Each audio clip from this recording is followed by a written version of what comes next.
Alexandre de Moraes decidiu agora há pouco abrir um inquérito contra Eduardo Bolsonaro no Supremo Tribunal Federal. A decisão ocorre depois de Paulo Gonet pedir a investigação sobre atos do parlamentar nos Estados Unidos para denunciar junto ao governo Trump abusos em decisões judiciais do ministro Alexandre de Moraes. Segundo a PGR, Eduardo tenta interferir no judiciário para beneficiar o pai, o ex-presidente Jair Bolsonaro. Gonet também sugeriu ao Supremo que autorize a Polícia Federal a realizar oitivas com diplomatas do governo Lula, que atua nos Estados Unidos, sobre as articulações de Eduardo Bolsonaro. Bom, e sobre esse caso, ainda de acordo com a CNN, o PGR, Paulo Gonet, e o delegado Fábio Schor estão entre os alvos de possíveis sanções por parte do governo americano. Segundo o canal, Gonet e Schor foram incluídos nos relatórios enviados ao Departamento de Estado e ao Departamento do Tesouro dos Estados Unidos sob a acusação de colaborar com a violação de direitos humanos e também perseguição política no Brasil. E sobre estes e outros assuntos, o nosso contato agora é com o deputado licenciado Eduardo Bolsonaro. É hora de entrevista em Oeste Sem Filtro.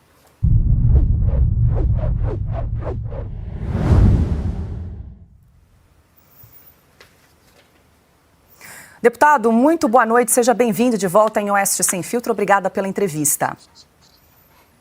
Boa noite a todos vocês, satisfação novamente falar com essa seleta audiência.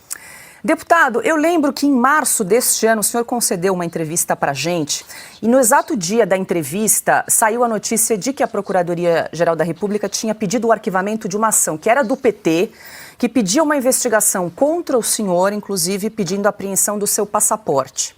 E aí nós, inclusive, lhe perguntamos se, diante daquela decisão da PGR, na época, se o senhor voltaria para os Estados Unidos. O senhor disse que não, queria permanecer por aí. Antes da gente chegar no caso de hoje, eu queria que o senhor trouxesse um breve resumo de lá para cá, como é que tem sido a sua atuação aí nos Estados Unidos em relação à situação política brasileira, para a gente entender um pouco cronologicamente que pé nós estamos agora, deputado. Vamos lá, vou começar resgatando aqui desde a eleição do Trump. Quando o presidente Trump foi eleito nos Estados Unidos presidente, 5 de novembro do ano passado, vieram notícias na imprensa dizendo que os ministros estavam fazendo piada sobre a possibilidade de perder os seus respectivos vistos americanos para entrar nos Estados Unidos. Depois, mais para frente, ocorreu essa ameaça de apreender o meu passaporte, logo depois que o presidente americano Donald Trump fez uma menção honrosa a mim, ao meu pai e à minha família, durante o evento conservador CPAC, maior encontro de conservadores do mundo. E eu acho que isso daí ligou um sinal de alerta neles, porque eles começaram a construir uma narrativa. Eu lembro de alguns deputados do PT, do PSOL, do PDT, subir na tribuna da Câmara para dizer que eu estava cometendo um crime de soberania contra a soberania nacional por estar conspirando, se sabe, sei lá o que, com os norte-americanos.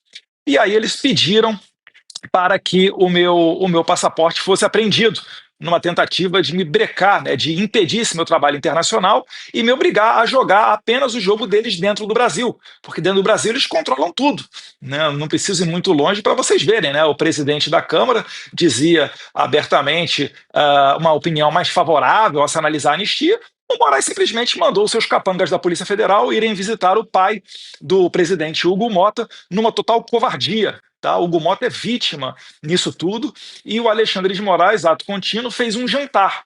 E aí nesse jantar começou a fazer chacotas, outras matérias da imprensa dando conta de que me chamaram de bananinha, de covarde, etc. Só que agora quem está dando risada sou eu. Talvez aí o Alexandre de Moraes esteja vendo a bananinha entrar de uma maneira que ele não gosta. Mais para frente, eu tive uma reunião junto com o deputado norte-americano Corey Mills, da Flórida, um veterano de guerra, primeiro mandato, pessoa que tem sido proeminente dentro da Câmara dos Deputados norte dos Estados Unidos, até fala-se que pode sair ao Senado na próxima eleição, e numa conversa com ele apresentei o tema do Brasil, ele se interessou, e na semana seguinte ele cumpriu com a palavra dele. Ele disse que faria uma pergunta durante uma oitiva do secretário de Estado, Marco Rubio, que equivale ao nosso chanceler, sobre o Brasil. E ele pergunta sobre a possibilidade de sancionar Moraes. Marco Rubio, então, responde, dizendo que sim, há uma grande probabilidade de que essa sanção contra o Moraes ocorra, né, tudo relacionado a violações de direitos humanos, pois trata-se da Lei Magnitsky, e também sobre a interferência do Alexandre de Moraes na jurisdição norte-americana, porque ele já expediu mandados de prisão contra cidadãos americanos com base em tweets que eles deram a partir do solo americano. Ele impede a livre entrada de empresas como a Rumble e a Truth Social ao Brasil, segue censurando outras pessoas que vivem sob a jurisdição norte-americana, que é o caso do Paulo Figueiredo, do Rodrigo Constantino e do Alan dos Santos, que perderam as suas contas nas redes sociais, tiveram contas bancárias congeladas e assim por diante. E a gente ainda bota um conteúdo a mais, que são os inimigos que o Moraes coleciona nos Estados Unidos. Ele prendeu durante 4 horas Jason Miller no aeroporto dos Estados Unidos, sem qualquer motivo, em 2021. Ele baniu o X do Brasil, empresa do Elon Musk, e depois congelou as contas da Starlink. Nessa oportunidade, uma das pessoas que mais criticou o Alexandre de Moraes foi hoje um dos principais assessores do Trump, que é o Stephen Miller. Então, tudo isso deixa o governo norte-americano sem saída, a não ser começar a utilizar desses mecanismos diplomáticos e de sanções para tentar segurar um pouco o ímpeto do Alexandre de Moraes. E eles estão batendo cabeça, finalizando. Por quê? Porque até ontem eles faziam chacota. Eles acordaram quando o Marco Rubio disse que estava analisando e que há uma grande chance de se sancionar o Alexandre de Moraes. E a partir daí, eles começaram a tentar fazer alguma coisa. Só que eu vejo que já é tarde demais. Até porque hoje o Procurador-Geral da República jogou uma pá de cal em qualquer possibilidade do Trump não sancionar o Moraes. Porque o Procurador-Geral da República corrobora aquilo que nós sempre falamos, que o Brasil vive um estado de exceção, que o judiciário não segue as leis, ele segue o vento político. E o Trump sabe melhor do que ninguém desse tipo de coisa, porque ele sofreu na pele aquilo que os americanos chamam de lawfare, o ativismo judicial. Então, eu acho que, nesse contexto todo, a gente está muito próximo de que Alexandre de Moraes seja sancionado, bem como, sim, né, já vejo matérias da imprensa também dando conta disso, os escritórios de advocacia dos parentes e pessoas próximas do Alexandre de Moraes sejam também analisados pelo State Department para saber se são merecedores ou não dessas sanções. Perfeito, deputado. Deixa eu abrir aqui para mais perguntas dos nossos comentaristas. Silvio Navarro. Deputado, boa noite. Obrigado pela entrevista. Acho que ele não está ouvindo, Paula. Ele está fazendo, acho que é um problema com o retorno dele. Agora sim. Agora sim. Então, deputado, boa noite mais uma vez. Obrigado pela entrevista. Eu vi uma postagem que o senhor fez agora há pouco no X, que chama a atenção e eu queria trazê-la aqui até para ouvi-lo. Justamente nesse ponto. Só fala assim, ó, quando arquivou o pedido para apreender o meu passaporte, lá em 18 de março, o PGR disse que a atividade era lícita, portanto, não havia nada errado, trocando em miúdos. Sigo fazendo o mesmo trabalho. Qual é o fato novo para agora ele dizer o seguinte: a investigação se deve a reiteradas condutas? O que aconteceu? Qual é a mudança? Eu estou repetindo a sua postagem justamente para que o senhor fale para todos os que estão nos acompanhando. É que eles acordaram agora, Silvio. Não é nem um caso deles quererem apenas me humilhar, me desdenhar, falar que eu sou covarde, que eu fugi para os Estados Unidos. É porque eles são arrogantes. Eles estão embebedados do seu próprio poder e isso não permitiu que eles enxergassem que, de fato, a gente estava fazendo um trabalho muito bom aqui nos Estados Unidos, levando a verdade para a Casa Branca. Não é um trabalho que eu faço sozinho, tem mais pessoas que me ajudam. Não vou ficar citando nomes aqui até para preservá-los, né? Mas você vê só, ele está dizendo que agora sim é válido abrir investigação. Eu vi o Lindbergh Farias, que o Lindbergh Farias é um dos arrolados para ser ouvido. Eu falei, calma aí.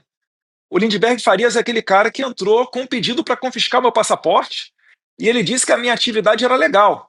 Agora mudou. Eu acho que a gente tem que entrevistar o Paulo Gonet para saber dele o que ele está entendendo que mudou nessa relação. E estão agora pressionando até o meu pai, talvez aí ensaiando uma prisão preventiva, falando que o Bolsonaro deve explicação, porque é o filho dele que está nos Estados Unidos e está sendo financiado por ele. Enfim, eles estão querendo criar uma narrativa de que eu estou aqui fora trabalhando apenas para beneficiar o Jair Bolsonaro, quando não é isso. Eu estou querendo corrigir uma injustiça e a gente sempre falou que o primeiro ponto é uma anistia ampla Por que é uma anistia ampla? Porque não é só para as pessoas de 8 de janeiro. O Alexandre de Moraes perseguiu várias outras pessoas. A prisão e condenação a mais de 8 anos de cadeia do Daniel Silveira, ela não é justa. A situação da juíza Ludmila Lins Grillo aqui nos Estados Unidos, que é a primeira juíza que eu vejo que perde até a aposentadoria, a pena máxima que deram, né, para Ludmila Lins Grillo, a aposentadoria compulsória, ela não consegue se beneficiar dos seus proventos, porque o Alexandre de Moraes congelou a conta dela no Brasil. Então é uma gama muito grande de pessoas que foram atingidas por essa sanha psicopata. E eu falo psicopata não no sentido de ser um adjetivo pejorativo, mas no sentido literal da palavra. Porque eu não consigo entender como que uma pessoa joga velhinhos e senhoras na cadeia e condena a 14 anos de idade, sem se comover, sem ter misericórdia, sem ter piedade, acusando elas de abolição violenta do Estado Democrático de Direito e de golpe armado, sendo que não foi apreendida nenhuma arma e dado nenhum tiro no dia 8 de janeiro. Então a gente está diante de um claro movimento político para tentar derrubar o Jair Bolsonaro, e quem está pagando o pato no meio desse caminho todo são, infelizmente, essas humildes e pessoas simples do 8 de janeiro. Porque tem vendedor de pipoca, vendedor de sorvete, autista, mendigo, uberista, tem todo o Brasil ali dentro, de pessoas simples. Não são, obviamente, terroristas. E o que eu faço aqui, de levar essa verdade para cá, de fato a gente choca as autoridades norte-americanas. Porque elas olham para isso e falam, meu Deus do céu, sabe? Como é que o Brasil está num ponto desse? Ninguém conseguia imaginar. Porque isso daí é situação típica, né, de países de quinto mundo, né, de países pequenos, que vivem ditaduras e acontecem coisas lá que ninguém se importa, não com o Brasil, né, uma das maiores economias do mundo, um país que é metade da América do Sul, em termos de população e território. Então isso tudo daí está mostrando que nós estamos do lado certo, nós estamos com a verdade. E o Paulo Gonet mostra mais uma vez que no Brasil não existe poder judiciário, existe perseguição. Até um mês atrás, o que era uma atividade ilícita, agora virou uma atividade quase que terrorista. Eles estão batendo cabeça, Silvio, porque eles não entenderam ainda a gravidade das consequências que eles vão sofrer. O último sancionado, eu acho que foi até alguém da América Central, se não me engano, da Nicarágua, o juiz sancionado pelos Estados Unidos, ele não pode ter uma conta de e-mail do Yahoo. Vocês têm noção que o Alexandre de Moraes ele não vai conseguir abrir uma conta no Uber? Que se ele for registrar o celular dele para dirigir no Waze, se bem que ele deve ter motorista, né? Ele não vai conseguir abrir o Waze, ter uma conta no Waze? É muito grave. Isso aqui é tratado com muita seriedade, que para eles é mais um.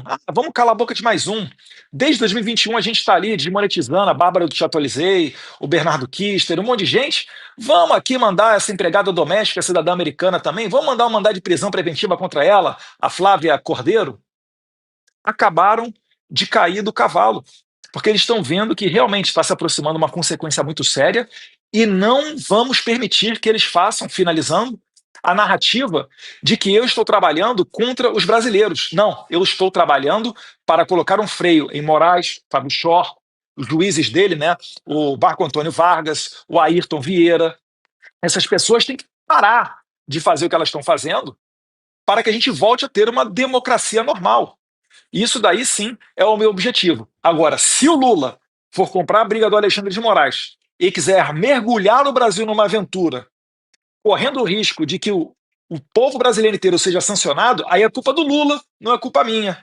Nunca trabalhei pela sanção de brasileiros, trabalho pela sanção de Alexandre de Moraes, um claro violador de direitos humanos.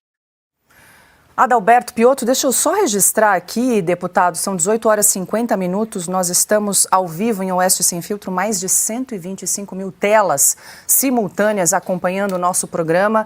Também quero registrar quem nos acompanha pelas TVs e rádios em todo o Brasil acompanhando essa entrevista. Quero agradecê-lo mais uma vez a gentileza de conversar conosco. Eu vou passar agora para o Adalberto Piotto. Deputado, boa noite. Uma vez mais, bem-vindo aqui ao Oeste Sem Filtro. A minha pergunta é sobre uma explicação, uma tentativa de justificativa que o Supremo Tribunal Federal daria ou está tentando passar com uma narrativa que a aplicação eventual da lei Magnitsky contra o ministro Alexandre de Moraes, ou possivelmente contra o Paulo Gonet, ou mesmo o delegado Chor, seria um atentado à soberania brasileira. O senhor já explicou aí que os Estados Unidos estão investigando mandados de prisão, perseguição política atentados contra a liberdade de expressão de cidadãos americanos, ou seja, direitos civis nos Estados Unidos são um assunto muito sério. Soberania americana é um assunto muito sério.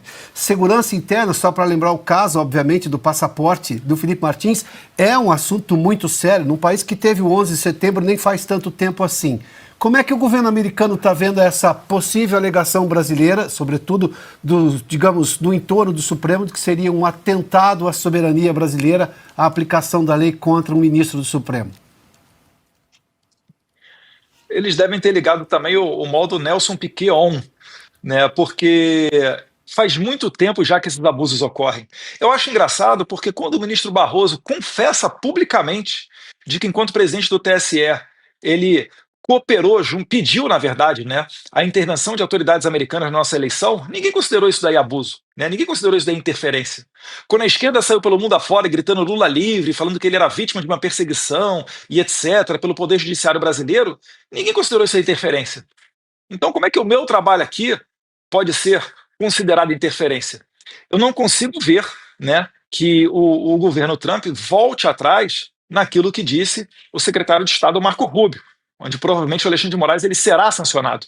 E eu acho, inclusive, que ele vai ser sancionado a título de dar o exemplo, uma punição exemplar, para desencorajar outras pessoas a fazerem o mesmo tipo de coisa contra empresas americanas ou invadir a jurisdição norte-americana ou mesmo violar direitos humanos. Eu não vejo essa possibilidade acontecendo, porque já há o aval, quando o Marco Rubio, quando o secretário de Estado fala publicamente que ele provavelmente vai sancionar alguém, é porque ele já tem um aval de outras autoridades. Eu lembro, durante o governo do presidente Bolsonaro, determinadas medidas, não é só o presidente tomar a decisão, aquilo tinha que ser construído, né? O MJ tem que dar ok, o ministro da Defesa tem que dar ok, o GSI tem que dar ok, para depois ir para a mesa do presidente. E hoje em dia, eu acredito, né, que esteja sobre a mesa do Trump a sanção do Alexandre de Moraes, a ordem executiva para sancioná-lo. Então eu vejo que há muito pouco espaço, para não dizer quase nenhum, ainda mais depois do dia de hoje, onde eu ainda tenho que postar o vídeo em inglês que eu fiz e vou mandar para todas as autoridades americanas que eu conheço, dando conta de que o Procurador-Geral da República agora acaba de mudar de versão e dizer que eu mereço ser investigado, né, que eu mereço talvez ser punido, condenado a mais de 12 anos de cadeia por abolição violenta do Estado Democrático de Direito.